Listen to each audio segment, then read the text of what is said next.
Good morning, good morning, good morning. Isang magandang araw muli po sa inyong lahat habang tayo ay magdadrive papuntang opisina. Musta po kayo? Salamat po at kasama ko kayo ulit dito sa video na to. At isang magandang usapan na naman ang ating mapagkakwentuhan sa episode na ito ng aking vlog. Isang good news muna. Open na po for applications for entrance exams ang NAAP. NAAP? Ano ba yung NAAP?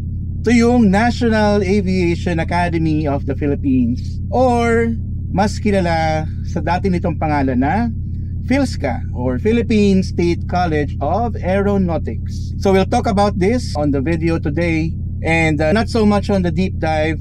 I will make a separate video on the particularities, on the details, on the qualifications, ano yung mga requirements.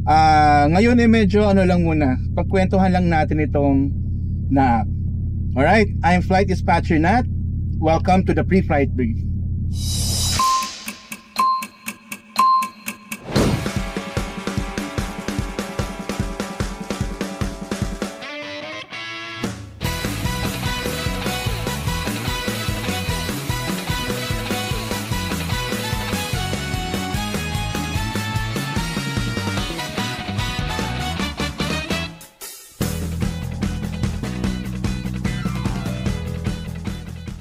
So yun na nga NAAP or PhilSCA. Una ko tong nalaman last year pa yata yung na magpapalit na ng pangalan ang PhilSCA.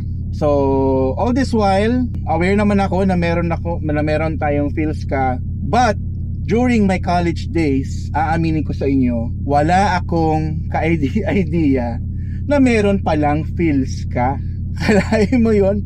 So that was, I graduated high school 2003. So during those times, ang alam ko lang na aviation school sa Pilipinas, yes, buong Pilipinas na kasi ang view ko lang noon ay nasa NCR lang. Ang alam ko lang na school is PATS and Airlink. Kasi itong dalawang school na ito ang visible sa akin kapag kami ay dumadaan ng domestic road. So dati yung campus ng PATS is nasa domestic road pa yan, katabi yan ng Airlink. Kung nakikita nyo yung Cebu Pacific building ngayon sa tabi ng Terminal 4, yan dati ang campus ng PATS. Yan, nakapag-aral din ako dyan for a year, 2003-2004 school year. Tapos yun, naranasan ko yung magandang magandang old school na campus ng PATS. Yung nagkaklase kayo, tapos may magra-run up dyan na maingay, tapos yung mga desks nyo, mga kahoy-kahoy pa, yung mga sa second floor nagkikrik-krik na gano'n. Ang advantage naman nun, you get the feels of kasi aviation student ka talaga, kasi nasa airport ka, so andun yung mga eroplano. So somehow it builds up your excitement, your motivation to study. Ayun, so PATS and Airlink lang. PhilSCA, saka ako na lang yan nalaman nung nasa PATS na ako.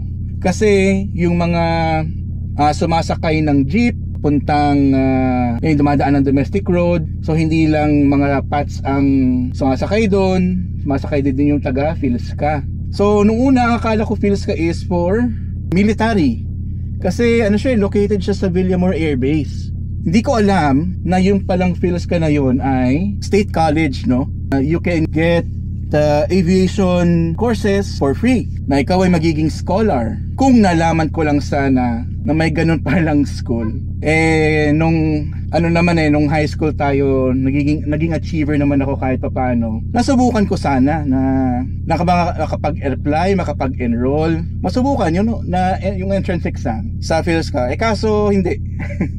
Wala, hindi talaga natin alam So what to do? Pero ngayon, ayan, with the abundance of information available now in the internet, so you can freely research about any aviation school sa Pilipinas. Hindi man ganun pakarami, pero yung information readily available na. At yun nga, itong NAAP or PhilSCA, open na yung kanilang applications for entrance exams. I'd like to remind you na ito ay pure online So kailangan talaga yung attention to detail, pagpasa ng mga tamang requirements ay dapat on point kasi this application period runs only for I believe November 3 to November 30. So after noon, pag lumagpas ka November 30, sorry, next year ka na lang. Ganun kahigpit. Kasi yung entrance exams niyan, it will run from December, January, February. So syempre, the school or the government would like to accommodate as much students as possible na makapag-try, makapag-exam. Syempre nga naman, sino ba naman ang tatanggi sa libreng tuition, hindi ba? So ayun, I'll make another video on the details of this application. Pero ang gusto kong pag-usapan kasi natin is ano ba yung magiging expectation mo sa pagpasok mo sa PhilSCA. Okay, granted, libre siya. Granted na siguro may ano pa yan, bukod sa libre, meron pang monthly allowance, I'm not sure. Pero dahil nga sa abundance ng information ngayon, readily available for you, you can search for TikTok accounts, YouTube accounts, Facebook accounts ng mga estudyante sa PhilSCA to feel their honest review on their journey sa pagtapos ng mga courses sa PhilSCA. So, I've watched some, no? Ang pinaka-premier course talaga, no? Yung pinaka-tinatarget ng mga tao sa PhilSCA is yung air transportation major in commercial flying yata yung tawag doon. Basta BS Air Transportation. Kasi yun yung course that will make you a pilot directly. When I say directly, it means na yung flying hours is kasama na dun sa college degree na kukunin mo. And you will get this all for free. Yes, libre talaga. Libre talaga. Pero sa kabila ng libre, what's the catch? Di ba? So hindi lang naman yan puro pa-comic. Though hindi naman siguro sinasadya ng school. Pero that's life, no? That's life usually works. Hindi laging ikaw lang yung magbe-benefit. Meron yan laging downside, no? So isa sa mga nakikita kong o naobserbahan kong downside is usually this course is only for 4 years, no? So yung 4-year course na yan, BS Air Transportation, dapat kasama na dyan, may degree ka na, nagkaroon ka na ng commercial pilot license, and ang expectation after 4 years, you can get to go out in the aviation field, get the jobs that you wanted to. But in the reality, hindi ito yung nangyayari. I've seen some accounts saying it took them 7 years, no? 7 years to actually complete the whole thing. The degree, yung sa academic side, on time yan kasi classroom yan eh. Ang nangyayari daw, napapatagalan sa pila ng flight training. Yan. So, yun yung nagiging downside. So, siguro kung ikaw ay nag-start ng BS Air Transportation next year, 2026, yung mga kasabayan mong gumraduate ng high school, siguro yung mga nag-4-year course noon, yung iba doon natapos na ng 2020, gumraduate na sila, ganyan. Ikaw na nasa BS Air Transportation, year 2030, nasa school ka pa din, hindi ka pa rin graduate, nakapila ka pa din for flight training. So, yun ang nangyayari. That's the reality, according to those accounts. So, isipin mo ngayon, is it worth it? Diba? That you will spend 7 years of your life to fulfill your dream to become a pilot. Diba? So, ikaw lang makakasagot nun. Siyempre, take into account yung pagiging libre ng tuition. Diba? So, that's 5 million pesos savings. No? Kasi 5 million na ngayon yung usually 5 million na yung total expenses for pilot training from 0 to Airbus type rating. So yun, at bukod dun isa pang reality na kailangan mo i-consider aside from lengthened years of study is yung kalagayan ng aviation industry after mo gumraduate. Sa ngayon, mahigpit talaga ang competition. So maraming tambay, maraming may lisensya na walang trabaho, marami pa ring lumipat muna ng ibang industry to survive, then after makakita ng opportunity, saka papasok ulit ng aviation. Maraming ganun. Yung abundance ng opportunities for aviation jobs sa Pilipinas ay wala. So ang ending, sige, konting experience dito, 2 years, 3 years experience, kahit mababa sweldo din, alis ng bansa, lipad. Kasi mas mataas ang sweldo abroad, mas maraming opportunities, and yun nga, no, better life in general. So if you are looking into getting into the aviation industry tapos magstay sa Pilipinas, syempre it's up to you na yun.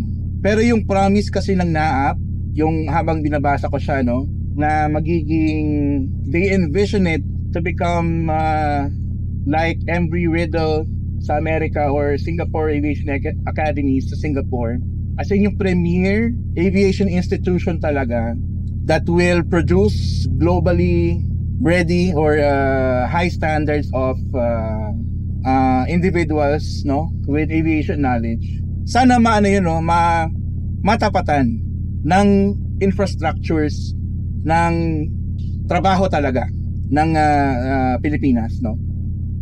Okay, let's say Bulacan International Airport will open 2030 or during that time fully open na. Then what? 'Di ba? Isang airport na malaki lang 'yun. Will it translate into enough jobs that will cater hindi lang yung sa mga bagong gagraduate, kundi dun sa mga natambay na rin. At sa mga OFW na gusto nang umuwi ng Pilipinas, sa Pilipinas sila na magtrabaho. Sana ako dun. Iba pa rin yung kapag nasa Pilipinas ka nagtatrabaho with a job you love, that pays you well, no?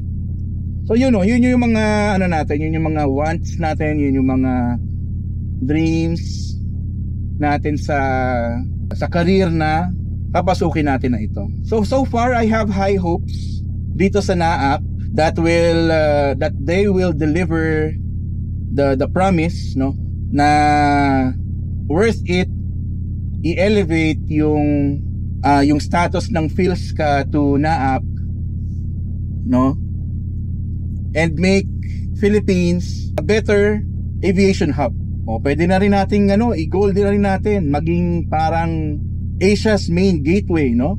Yeah. Parang Dubai. Middle East gateway. Yan ang natin sa Pilipinas. Yan yung kumbaga pangangarap ka na nga lang din itodo mo na, di ba? So yun ang aking nakikita dito sa NAAP na ito. How about you? Are you also hopeful na mas magiging maganda ang aviation industry scene sa Pilipinas once this NAAP really matures, no? Let's say 5 years from now. Ano kaya makikita mong kaibahan sa aviation industry scene sa Pilipinas? Now that we have this NAAP, now that we have this new blood of aviation professionals coming in, share mo naman sa comments dito sa video na ito. And also, if you like this video, no, please share it to your friends, to your profile. Subscribe ka na rin sa channel ko kung hindi pa. I make aviation contents like this, mainly on flight dispatch subjects, but also yung career advice, travel infos, anything about aviation in general. So kung meron kang question, comment mo na lang din dyan. I'll do my best to answer that and help you, no? So again, thank you for watching this video. I'm Flight Dispatcher Nat. See you on the next one. Safe flight.